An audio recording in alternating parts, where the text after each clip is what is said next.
The nursery was quiet. Then it wasn't. There were sounds coming from behind the door, small sounds, layered on top of each other, not crying, something stranger than that. Something that made my husband stop halfway down the hall and look at me with his head tilted, the way you do when you hear something you can't quite explain. We stood outside that door for a moment, just listening, and then we opened it. Word come, mannen borjuini menemenen. Emma was sitting up in her crib, 8 months old, wide awake. She had that look she gets, mouth slightly open, eyes big, the look that means the whole world is new and interesting and absolutely worth paying attention to. She was talking, or whatever you call it when a baby talks, that soft, vowel-heavy babble, that rise and fall of sound that isn't quite language yet but somehow feels like it means something. And Milo was answering her. He was sitting right at the edge of the crib, his tiny paws curled under him, his round, serious face looking up at her with complete attention. Every time Emma made a sound, he made one back, a soft chirp, a quiet trill, something low and deliberate that I still don't have a word for, because Pallas cats don't sound like other cats, not even close. Neither of them looked up when we opened the door. They were busy. Amidisbria, quid bo, nadutnin, natsiu, manimiu, aminine, vandadklidu. I should back up. Because none of this makes sense without the storm. It was a cold spring, colder than it should have been. The kind of cold that comes in sideways, that you feel in your chest before you feel it on your skin. We'd had 3 days of freezing rain by the time my husband came in from checking the property line, and he was wet through, and he was holding something inside his coat. He didn't say anything at first. He just set it down on the kitchen table, very carefully, and pulled back the edge of his jacket. The kitten was maybe 3 weeks old. Maybe, it was hard to tell. He was smaller than my fist. His fur was wet and flattened, and his eyes, those extraordinary eyes, pale amber, almost golden, with those flat, rectangular pupils, were half closed and dull. He wasn't moving much, just breathing, in that rapid, shallow way that tells you something is working very hard to stay alive. I'd seen pictures of Pallas cats before. I'd never been this close to one. They look like something ancient, something that should be carved into a cave wall somewhere. The face is flat and wide, the ears are set low and far apart, the fur is thick and dense and silver gray at the tips. They are not domesticated animals, they are not pets, and they were never meant to be. And whoever this kitten's mother was, wherever she'd been when the storm hit, she wasn't coming back. We named him Milo. I don't know why, he just looked like a Milo. The first 2 weeks were hard. He needed feeding every few hours, a bottle small enough to fit his mouth, formula warmed to exactly the right temperature. He needed to be kept warm, not too warm. He needed to be handled enough to feel safe, but not so much that he lost his instincts. There's a line with wild animals, a very fine one, between raising them and ruining them. We were trying to walk it. He was not easy. He was not sweet, not at first. He was fierce and small and terrified, and he made it very clear that he did not trust us, even when he was hungry, even when he needed us. He would take the bottle and glare at me the entire time, those pale eyes unblinking, as if to say, I am aware this is a transaction and I am not grateful. I loved him immediately. Emma was 8 months old at the time, sitting up on her own, reaching for everything, narrating the entire world in that long, rolling babble that babies do when they're figuring out that sounds can mean things. She didn't know what Milo was. She didn't know what cats were yet, really. She just knew there was something small and interesting in the house, and small and interesting things were her favorite kind of things. The first time she saw him, she went very still. Milo went very still too. They looked at each other from across the room, Emma in my arms, Milo on the floor near the heating vent where he liked to sit, and something happened in that moment that I didn't understand yet, something that I would spend the next several months slowly learning to read. He didn't run. That was the first strange thing. Milo ran from everything, from sudden sounds, from footsteps, from shadows. He was a wild animal in a house, and every instinct he had was tuned to caution. But he looked at Emma, this small, round-faced, babbling creature, and he sat down. Emma made a sound, a soft, rising noise, the kind she made when something delighted her. Milo's ears, those flat, low-set ears tilted forward, and that was the beginning. Rilos infernal, roared the weirdois. The conversation started slowly. Emma would babble during her morning bottle. Milo would be nearby. He'd started positioning himself within sight of her during feeding times, something we noticed but didn't comment on yet, because we didn't know what it meant. He would hear her voice and his head would come up. He would watch her, and sometimes, quietly, he would chirp. Emma would stop, look at him, and then make a sound back. We thought it was coincidence at first. Babies make sounds constantly. Kittens make sounds constantly. Put them in the same room and of course they're going to overlap sometimes. That's not communication. That's just two small creatures being simultaneously noisy in the same space. Except it kept happening, and it kept happening in a way that felt rhythmic, back and forth, patterned, like something that had a structure to it, even if we couldn't name what the structure was. My husband started watching more closely. He started noticing things I'd missed, that when Milo chirped first, Emma would wait, actually wait, in that specific way she had when she was listening hard, and then respond. That when Emma's babble rose at the end, like a question, Milo's answer was different than when it fell like a statement, that there were specific sounds they seemed to have settled on, specific exchanges that repeated, the way certain phrases repeat in a conversation. He started calling it the dialogue. I told him he was reading too much into it. He set up the baby monitor in the living room, filia fum biddy, clear and happy, and then Milo's, that low, rolling chirp he only made when he was calm, when he felt safe, and then Emma's again, and then Milo's. I stood at the counter with the coffee pot in my hand and just listened, back and forth, back and forth. The rhythm of it was so steady, so deliberate, that I set the pot down and walked to the doorway. They were in the living room, Emma on her playmat, propped up on both arms, facing the couch. Milo sitting on the edge of the couch cushion, looking down at her. Neither of them knew I was there. The morning light was coming through the east window, thin and pale, the way spring light is, and it caught the silver tips of Milo's fur and made Emma's eyes look very dark and very bright, and they were talking. Whatever that word means, whatever you want to call it, they were doing something that looked exactly like talking. I went back for my phone, I turned on the camera, and that's when I heard it. Both of them, at the same time, making the same sound, not similar, not overlapping by accident. The same pitch, the same shape, the same soft rising note, held together for exactly 1 second before dissolving into Emma's laughter and Milo's offended silence. I stood very still. Something had just happened that I did not understand at all. And something told me, quietly, the way important things usually arrive, that we were only at the beginning of it. There are things you expect when you bring a baby home. Sleep deprivation, a lot of laundry, a complete reorganization of your sense of what matters. You expect your world to get smaller in some ways, and much, much larger in others. You do not expect to start scheduling your mornings around a kitten's social calendar, but that is exactly what happened. By the time Emma was 9 months old, Milo had a routine. Not one we taught him, not one we planned, one he designed himself, with the focused, unapologetic certainty of someone who has given the matter serious thought and arrived at a satisfactory conclusion. It went like this. Emma woke up, usually around 6:30, sometimes earlier, with that soft, escalating noise that started as a murmur and built into something more insistent if nobody came quickly enough.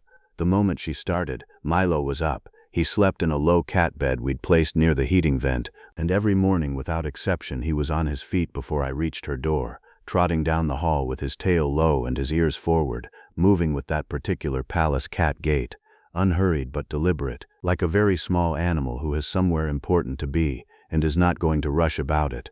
He would sit outside her door. He would wait. And when I brought Emma out, changed, wrapped up, ready for her morning bottle, he would fall into step beside us, walk to the living room, and take up his position on the arm of the couch, and then they would begin. The morning sessions were the longest. Emma with her bottle, eyes roving the room, that particular loose-limbed contentment that babies have when they're warm and fed and the world is working correctly. Milo on the couch arm, watching her. And every few minutes, not constantly, not desperately, but in that measured way he would chirp. Emma would lower the bottle, look at him with great seriousness, and answer. I started keeping notes. I know how that sounds. I'm a grown woman keeping a journal about kitten and baby conversations, but I could not help it. There was something in the pattern of it that I could not stop trying to understand. What I noticed was this. The exchanges were not random. There seemed to be different kinds of sessions. Some mornings were quiet and brief, just a few sounds passed back and forth like a short check-in. Other mornings were long and elaborate, Emma working through some complex piece of baby reasoning that Milo appeared to listen to with full attention before offering his response.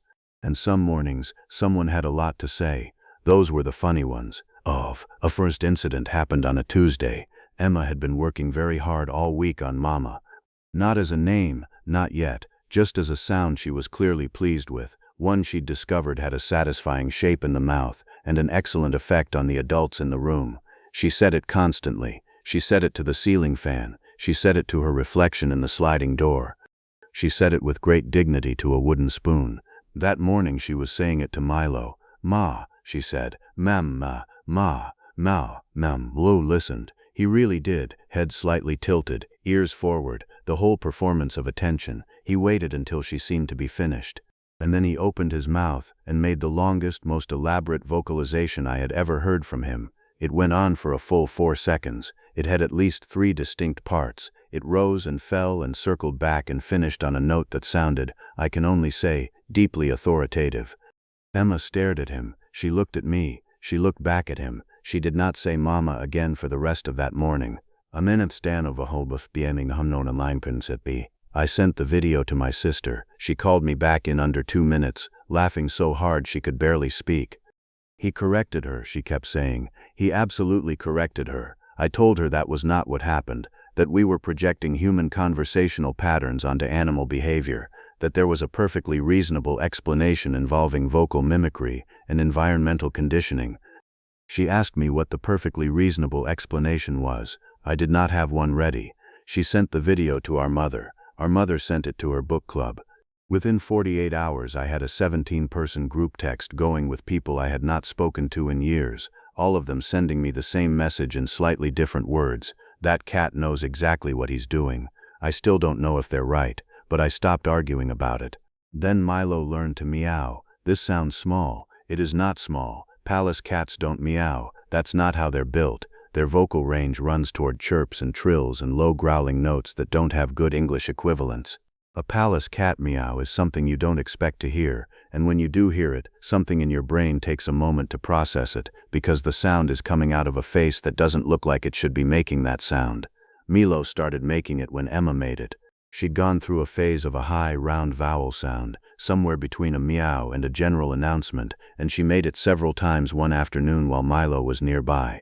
He was watching her, the way he always watched her, with that flat-faced intensity, and the next morning he used it. Just dropped it right into the conversation, as if he'd been practicing. Emma went absolutely still. Her eyes got very wide. She looked at him with an expression I can only describe as thrilled recognition, the look of someone who has said a thing into the void and heard it come back. She tried to copy him copying her. It went back and forth like that for 20 minutes. Milo would meow. Emma would attempt to match it, baby vowels folding themselves into something cat-shaped. Milo would answer. Emma would try again. I laughed until my eyes watered.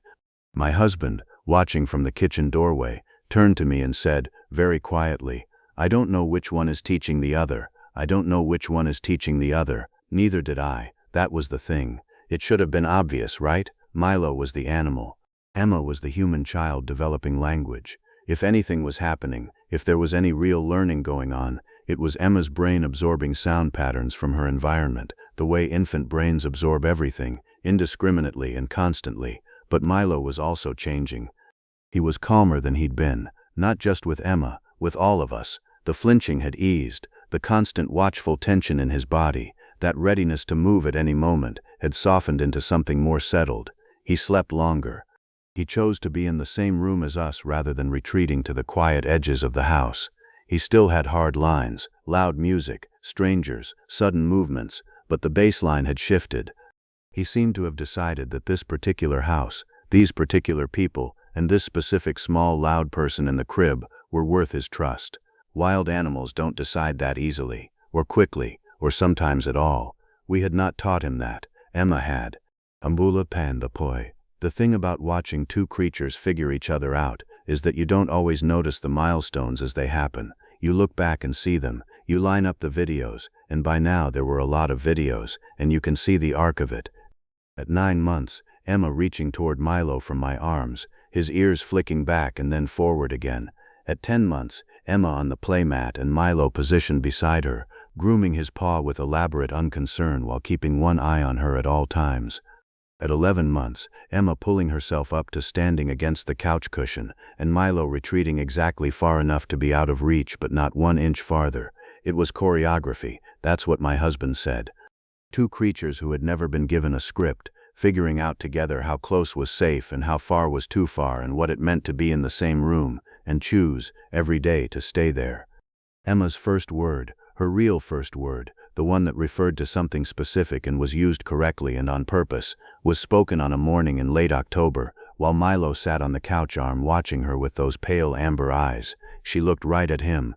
She said it clearly, one syllable, unmistakable, and we all went quiet, because nobody had taught her that word, not us, not a book, not a video. The only one in this house who made that particular sound, in that particular way, was Milo. The word was mro. I know how that sounds. But let me be precise about it, because precision is the only thing that keeps this from sounding like a story I'm making up for the internet. It wasn't a baby's approximation of meow. It wasn't a random vowel cluster that happened to rhyme. It was Milo's sound, the specific, flat-voweled, slightly nasal vocalization he made when he was content, when he wanted attention, when he was announcing himself as he entered a room.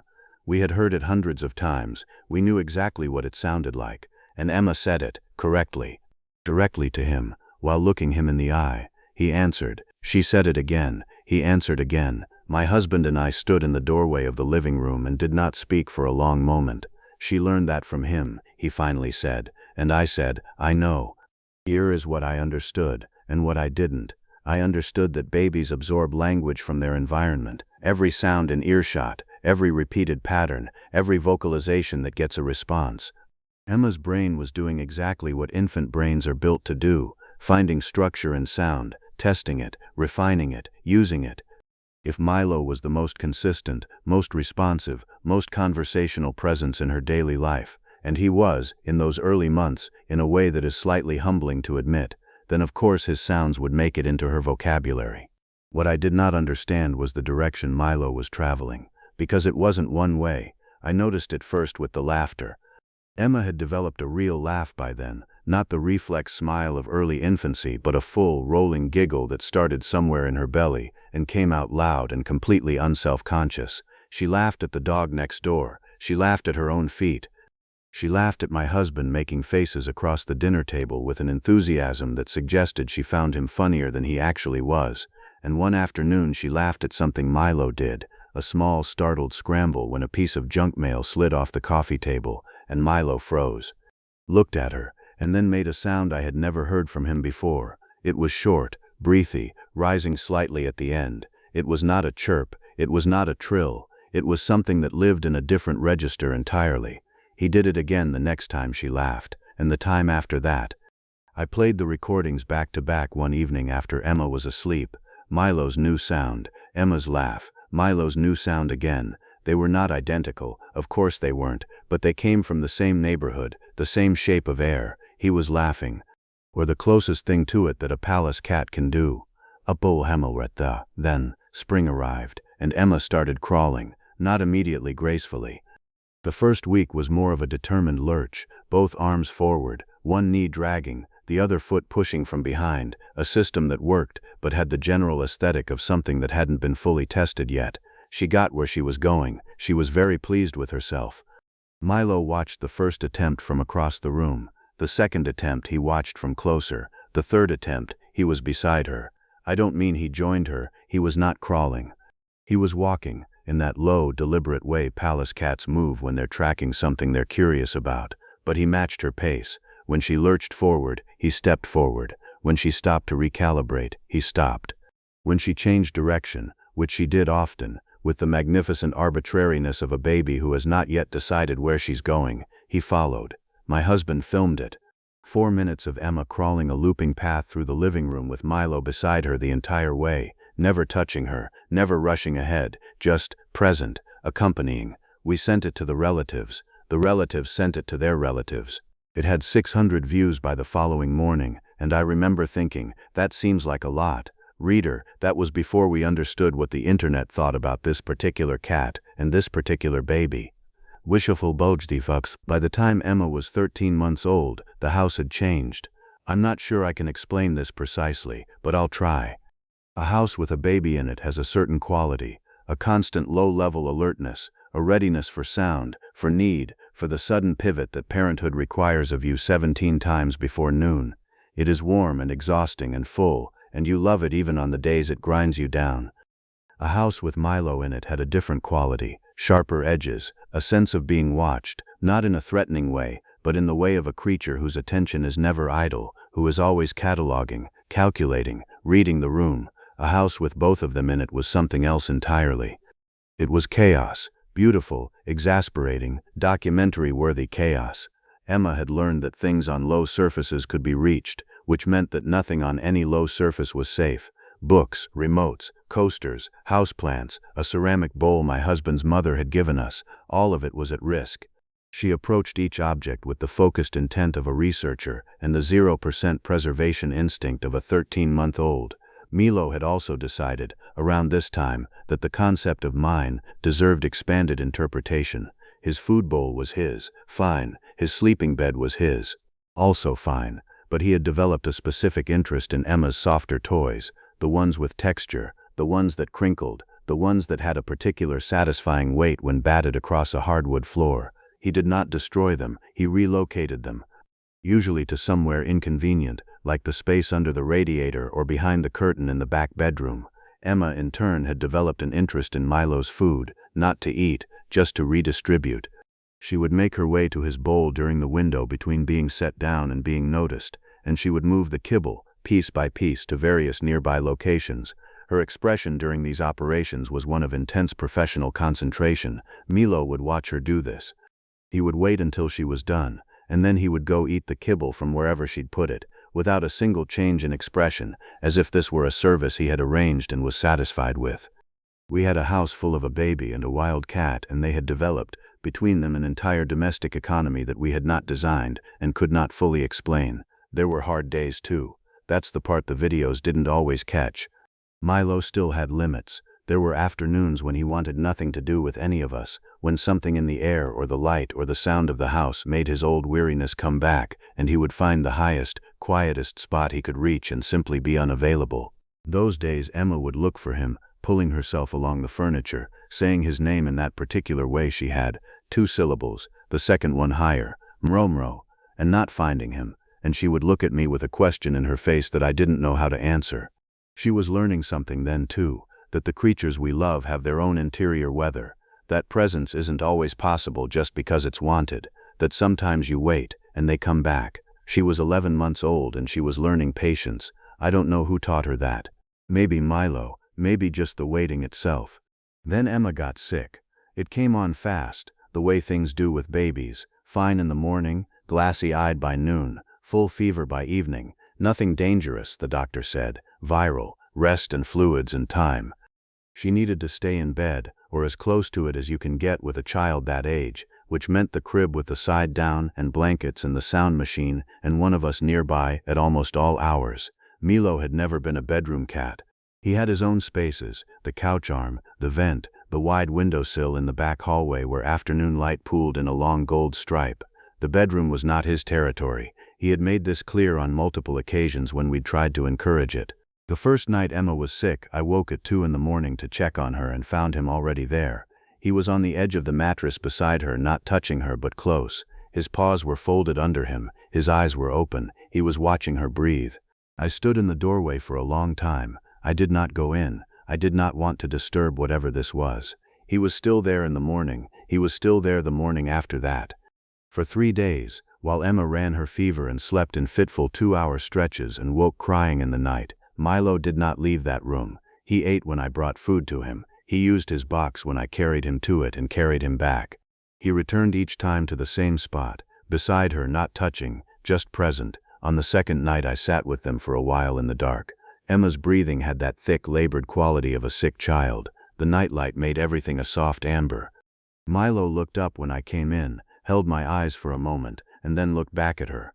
I thought about the storm, about how small he had been, how close to not making it, about all the ways this wild, cautious, difficult animal had not been required to trust us, and had anyway. About Emma, who had never been afraid of him, not for a single day, who had treated him from the very beginning as exactly what she believed him to be, her equal, her companion, the other creature in this house who was figuring it all out alongside her. 3 days. He did not leave her side for 3 days. And on the morning Emma's fever broke, I know this sounds like something I'm adding for effect, but I promise you it isn't. Milo stood up, stretched the long, elaborate stretch of a cat who has been still for a very long time, walked to the edge of the mattress, looked back at her once, and left, like his shift was over, like she was going to be fine now, and she was. The morning Emma's fever broke, Milo zoomed. If you have ever lived with a cat, any cat, you know what this means. It is the only word for it. A sudden, explosive, full-body sprint from one end of the house to the other, for no reason that can be identified, at a speed that seems disproportionate to the size of the animal, ending abruptly in the middle of the kitchen where the cat sits down and pretends it didn't happen. Milo did 3 laps, kitchen to hallway, hallway to living room back to kitchen. He knocked a dish towel off the counter. He skidded on the hardwood and recovered with the dignity of a creature who has decided that skidding was intentional. He stopped, finally, in the middle of the floor, sides heaving, ears high, eyes bright. Nama, still in my arms, still warm and rumpled from 3 days of fever sleep, watched him with an expression of pure delight. She said his name, that 2-syllable sound she had for him, the one that was hers. He looked at her, and then he sat down and began grooming his tail with complete composure, as if the previous 45 seconds had been a private matter and were no longer relevant. Emma laughed so hard she got the hiccups. First steps were in the living room, late afternoon, gold light across the floor. She had been working up to it for weeks, the careful sidestepping along furniture, the momentary releases where she would stand unsupported with that expression of startled triumph before sitting back down. And then one Tuesday she simply decided, let go of the couch arm, took 3 steps, reached the coffee table. My husband and I made the kind of noise that parents make, loud, embarrassing, immediate. Emma grinned. She already knew it was remarkable. Milo was on the couch. He watched her first steps with his head slightly tilted and his ears forward, and when she reached the coffee table and slapped both palms down on it in victory, he stood up and chirped once, short and low. It felt, I will say this plainly, like applause. I know that's not what it was. I know he was probably responding to our noise, or to the small percussion of her hands on the table, or to nothing in particular that we could identify. Animals don't applaud. That is not a thing that happens, but I cried a little anyway. Because he was there, and he had been there from the beginning, and if anyone in this house had earned the right to witness that moment, it was him. Oh, it was him. Was him. Time does something strange when a child is small. The days are long, genuinely, sometimes brutally long, but the months go fast. You look up and she's walking, you look up again and she's running. You look up a 3rd time and she is standing in the kitchen doorway asking you a specific and unanswerable question about why the sky is blue, and why Milo's eyes are yellow, and whether fish have feelings, and you realize with a start that the baby is gone and there is a person here instead. Emma turned 2, then 2.5, then 3. Milo grew, not dramatically. Pallas cats are not large animals, they only look larger than they are because of the fur, but he filled out. His face became more defined, that extraordinary flat-browed look more pronounced. His movements settled into something unhurried and deliberate, the constant edge-wariness of early kittenhood replaced by the composed authority of an animal who has decided once and for all where he belongs. He still had his limits, he always would.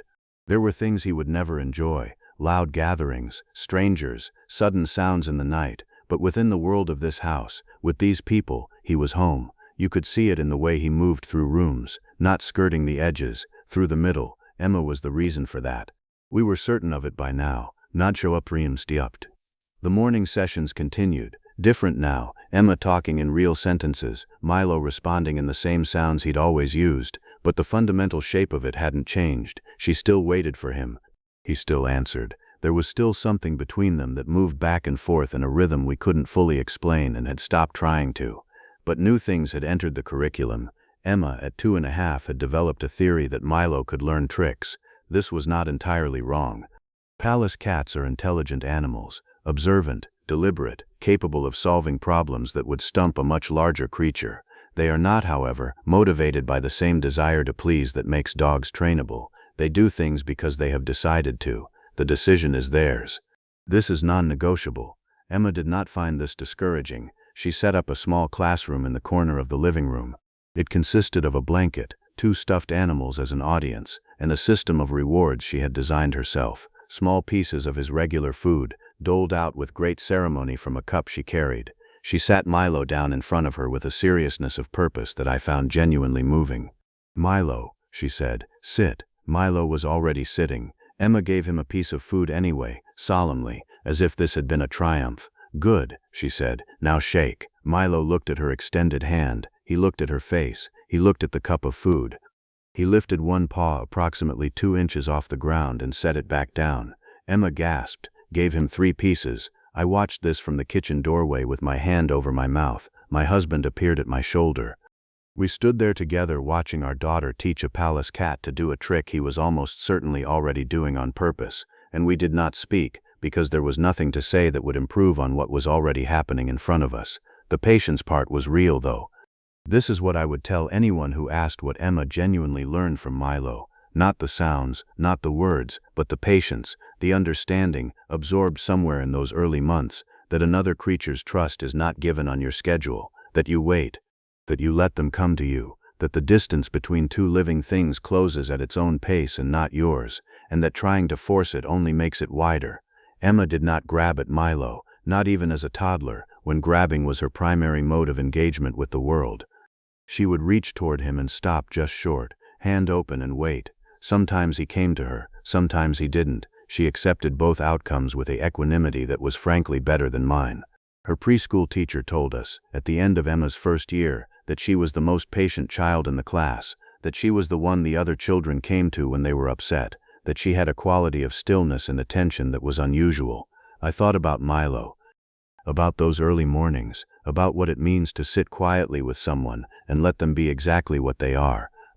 William Madinguku har harpagonanum, the Nia Vandanamen, Neodibavian, the Nonanum, Neobit Basandionan, but Bomnaninum, Hanum Bastanemiocastum Bornum, the Monanum Ebil Bastinia, becoming Feninio Naminum, we're not in that and denominioda, we're not in the Bastinionan Bernan Beppe, Bernardinum water, Nano died in the number Tama, Bernarda died in Bernu, Bernan in the number Hoga Bast, but Menin Bandan but Feminta Mobe, Bonin and Dada, Benada Mastin and the Oinabat, Menada, Benada, Menada Dana Pamet Sabat, Menada Bambat Fendatamata, Bomna Tabata, Benaba Batada, Benino, Nedzima Tabatam da Pentapa, Pandamin Paunam, Maninat, Winabata, Merbeatamata, Bitanami Babat, Benada Damata Pandatspio, Windabatam Benanta, Benada Amba, Menmompendino Bibam Patinabiata, Bunampetampatada, Nadat, Munabentata, Munabato Bapapenta, Bukimia, Menapapapapampat, Menmata, Meninum, Monam, Menatom Ben Papin Papat, Menanum Batabakimata, Monabek Pambata Tambetapapa, Dambunamiaba, Menapatam and Apatanta, Menabatam Bunam Laptompat, Madapat Ambanada, Denomen Dawat, Menada, Madatambanam Tapatamba, Tambinapatadamba. We set out to capture moments that seemed too good to lose, and somehow there are hundreds of them. The earliest ones are shaky, phone camera, bad lighting, the slightly panicked quality of someone trying to record something before it stops happening. The later ones are steadier, more intentional. We knew by then that whatever this was, it was going to keep being worth watching. We went through them one evening after Emma was in bed, started from the beginning, the storm, the kitchen table, the tiny wet kitten in my husband's jacket. The first morning session, Emma on the playmat, Milo on the couch arm, the meow copying afternoon, the crawling video, 4 minutes of 2 small creatures moving through the living room together, the fever nights, the first steps. My husband didn't say much while we watched, neither did I. At the end he closed the laptop and sat for a minute. They grew up together, he said, not as an observation, as a recognition, the way you say something out loud because it's just become real to you in a way it wasn't before, even though the evidence was always there. 3 years. Emma going from 8 months old to nearly 4, from babbling to sentences, from lying on her back looking at the ceiling to running through the house and asking unanswerable questions. Milo going from a wet, terrified kitten smaller than my fist to this settled, silver-furred, golden-eyed animal who walked through the middle of rooms and chose, every day, to be here. They grew up together. He grew up together. Neges mornin, rumbia nines morn. The conversation still happens. Neges morna bors, nin nana. Her language is real language, words and grammar, and the particular elaborate reasoning of a child who has opinions about everything. Milo's sounds are what they have always been, unchanged, ancient, entirely his own. But the rhythm is the same. She sits beside him on the couch, or on the floor with her back against the couch cushion where he lies above her. She talks, he listens, he answers in his way. She considers his answer with that serious, attentive expression she has worn since she was 8 months old, and then she responds. Back and forth, the same as it ever was. I watched them one evening last week, the light going low outside, Emma's voice quiet and unhurried, Milo's eyes half closed in that way that means he is at ease, and I thought about what I would have understood, standing in that cold spring kitchen 3 years ago with a dying kitten on the table, if someone had told me what was coming. I wouldn't have believed it. I'm not sure I fully believe it now, and I lived every day of it. We thought we were rescuing him, and we were. He was 3 weeks old and alone in a cold field, and he needed us, and we were there, and that matters. But here is what I know now that I didn't know then. He rescued Emma too, not from anything dramatic, not from danger, from something quieter than that. From the particular loneliness of being new to the world and not yet having someone who speaks your language, because Milo learned her language, or she learned his, or they built something between them that belonged to neither one alone. He gave her patience.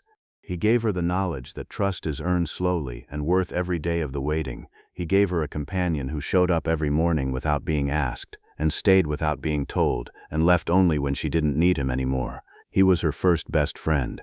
And somewhere in those 3 years, without any of us noticing exactly when it happened, she became his. We thought we rescued a tiny Pallas kitten. We never imagined he would become our daughter's first best friend, her funniest teacher. And quietly, in the way that only animals can manage, her most faithful one.